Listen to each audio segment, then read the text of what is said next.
नमस्कार, आप देख रहे हैं न्यूज नेक्सस और मैं हूं अभिषेक तिवारी। आज मैं आपके बीच उपस्थित हूं एक ऐसी दर्दनाक घटना को लेकर के जिसके सुनते ही आपका रूह कांप जाएगा।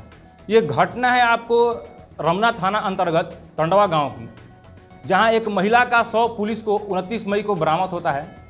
इस घटना के पीछे जो शख्स है उसका नाम है जैनुल अंसारी। इतना निर्ममता से, इतना निर्दयता से उसने उस महिला की हत्या की है, जिसके बारे में अगर उसका वीडियो और फोटोज़ आप देखते हैं तो देख करके आपका रूह कांप जाएगा।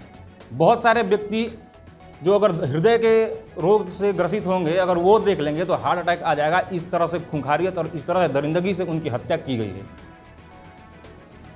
हम पूरी कहानी आपको बताएंगे कि किस तरीके से इस पूरे घटने को उस शख्स के द्वारा, जो जैनुल अंसारी है, उसके द्वारा जो है सो इल्ज़ाम दिया गया है, किस तरीके से उसने पूरी प्लानिंग की है।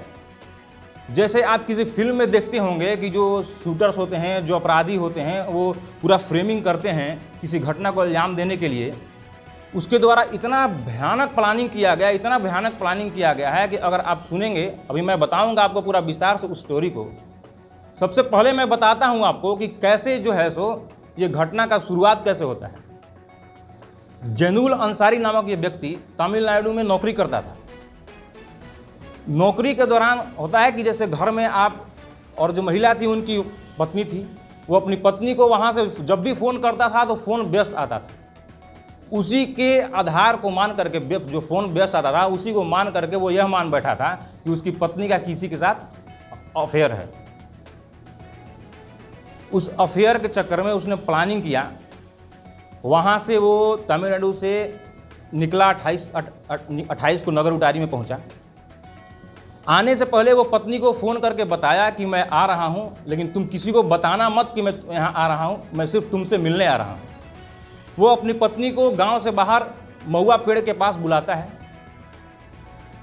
वहाँ पर वो मिलता है और उसी क्रम में थोड़ा सा इसके पहले मैं और आपको ले चलना चाहूँगा, क्योंकि वो नगर उटारी में जब ट्रेन से उतरा तो वहाँ दुकान से वो चक्कू खरीदता है और कुछ और पदार्थ खरीदा है वहाँ से, और उसको ले करके वो अपने गांव के करीब जो महुआ का पेड़ है वहाँ पहुँचता है। पत्नी को बुलाता है, कुछ बात करता है, और उसी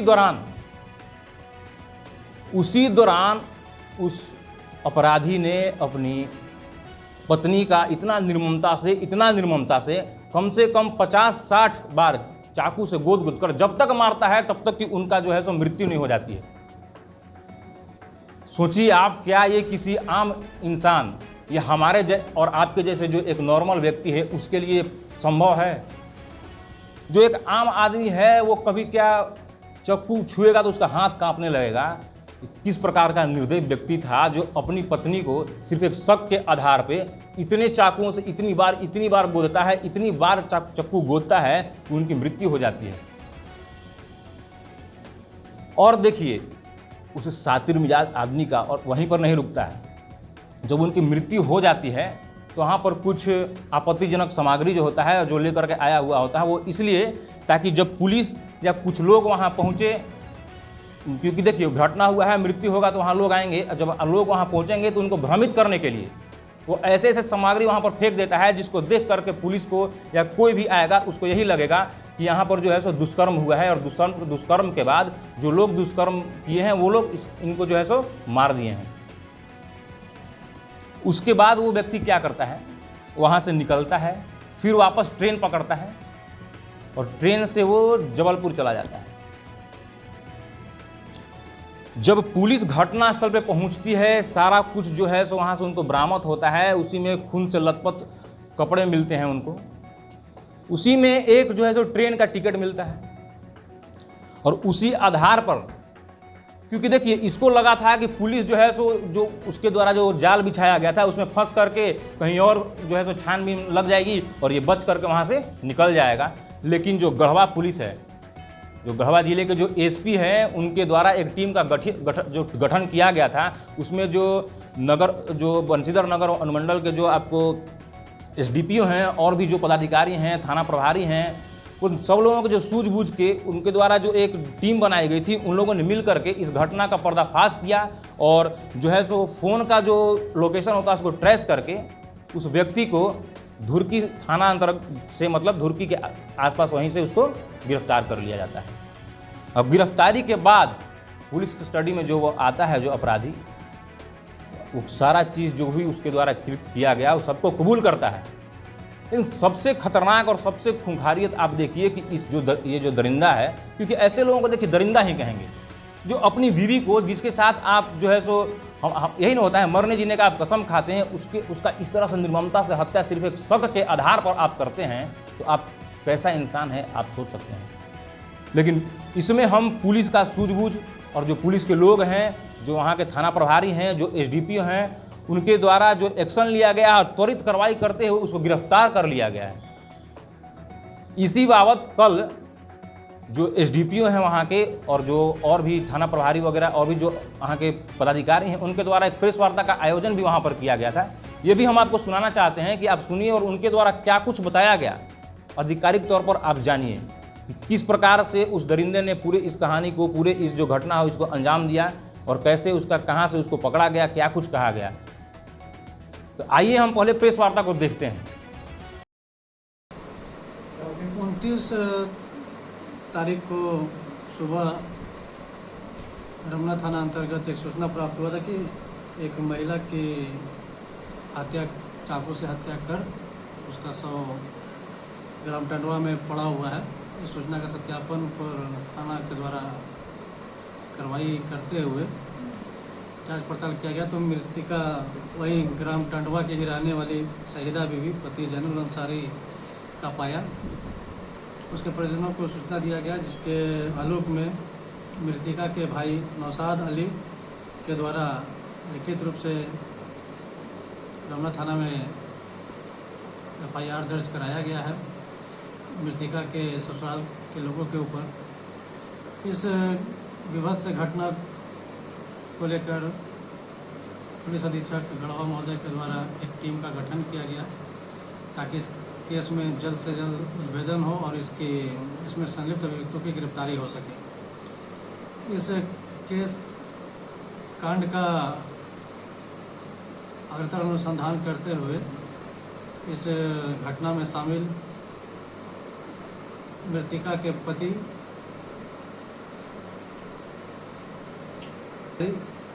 उम्र करीब 30 वर्ष, पिता स्वर्गीय शौकत अंसारी को दुर्गी थाना क्षेत्र से गिरफ्तार किया गया। गिरफ्तारी उपरांत इस संबंध में अभियुक्त जैनुल अंसारी के द्वारा अपना अपराध को स्वीकार किया गया। उसके द्वारा बताया गया कि यह घटना जो है वो अपनी पत्नी से लड़ाई झगड़ा चलता था, उस पर वो किसी से बात करती थी जिसका उसको शक था, हमेशा इसके बात को नहीं मानती थी। इसके कारण काफ़ी लोग के बीच में लड़ाई झगड़ा होता रहा था, जिससे तंग आकर इसके द्वारा एक योजना के तहत यह घटना कारित किया गया। इसके द्वारा बताया गया कि दिनांक 28 तारीख के शाम को ही करीब 7:30 बजे इसके द्वारा अपनी पत्नी का हत्या किया गया है और इस पर अग्रता करवाते हुए उसका हम लोग गिरफ्तारी करते हुए उसके निशानदेही पर मृतिका का जो खून लगा हुआ कपड़ा जो अभियुक्त के पास था उसको बरामद किया गया है। इसके अलावा जहां से हत्या करने में प्रयुक्त चाकू की खरीदारी की गई थी वह स्थल से भी उसका सत्यापन कराया गया। साथ ही इस घटना में जो प्रयुक्त हुआ है चाकू वह भी घटनास्थल से बरामद किया गया है और अभी अन्य बिंदुओं पर भी अनुसंधान हम लोग कर रहे हैं। आप प्रेस वार्ता देखें और उसमें देखें कि जो एसडीपी हैं उनके द्वारा क्या कुछ बोला गया। देखिए, इस तरह का जो समाज में घटना हो रहा है, शक के आधार पर आप किसी व्यक्ति का या किसी का भी अगर आप जान ले रहे हैं, क्योंकि देखिए यही घटना आपको हम थोड़ा सा बस इस घटना से अलग ले जाना चाहेंगे। और कुछ दिन पहले का ही बात है कि दिल्ली में एक घटना घटा था, सेम ऐसा ही वहाँ भी जो मर्डर हुआ था वो चाकू से गोद करके किस तरह से उस एक नाबालिग लड़की की हत्या कर दी गई थी। आखिर ये सब हो क्यों रहा है समाज में, आप देखेंगे। और हालांकि वो एक अलग मुद्दा है, लेकिन है तो एक ऐसा ही दरिंदगी। उन्हें एक आम इंसान, किसी एक इंसान का हत्या इस प्रकार से इतनी दरिंदगी से चाकुओं से गोप के जब तक मारता है तब तक कि वो मर नहीं जाता। आखिर ये समाज में कैसा मैसेज जा रहा है, समाज में आखिर किस तरह से हम लोग, क्योंकि देखिए आपको हमको आने वाले समय को बदलना है अगर, तो कुछ ऐसा करना होगा जिसमें अच्छा मैसेज जाए। दिल्ली वाले घटना में आप देख रहे होंगे कि उसका मर्डर हो रहा है, वहाँ वो जो भी लड़का है वो मार रहा है और लोग आसपास से गुजर रहे हैं। तो हमारा बस यही अपील रहेगा, हम यही अब कहेंगे कि किस प्रकार से हम लोग इस तरह का जो घटना हो रहा है समाज में, चाहे पुलिस प्रशासन के लोग हों या हम हों, आप हों, सभी का जिम्मेवारी बनता है कि समाज को थोड़ा सा एक पॉजिटिव माइंडसेट में लेकर के चलें। तो हम आपसे बस यही कहेंगे लास्ट में कि कुछ ऐसा मैसेज, हमेशा कुछ अच्छा करने का सोच रखिए और शक के आधार पर किसी के साथ गलत कर देना ये कहीं से इंसाफ नहीं है। इंसाफ करने के लिए कानून है। आपको लगता है कि अगर आपके साथ कुछ गलत हो रहा है तो आप कानून का सहारा लीजिए, कोर्ट में जाइए, पुलिस के पास जाइए, लेकिन कानून को अपने हाथ में लेने का बिल्कुल भी कोशिश ना करें। देखते रहिए न्यूज़ नेक्सस और बने रहिए हमारे साथ। धन्यवाद। वाटर आरओ पर बेस्ट ऑफर मां गणदेवी एंटरप्राइजेज। सभी आरओ पर 20% डिस्काउंट के साथ 1 साल की वारंटी और 3 साल तक फ्री सर्विस। एक्सचेंज ऑफर और ईएमआई भी उपलब्ध। मां गणदेवी एंटरप्राइजेज, थाना के सामने, जिला परिषद मार्केट गढ़वा।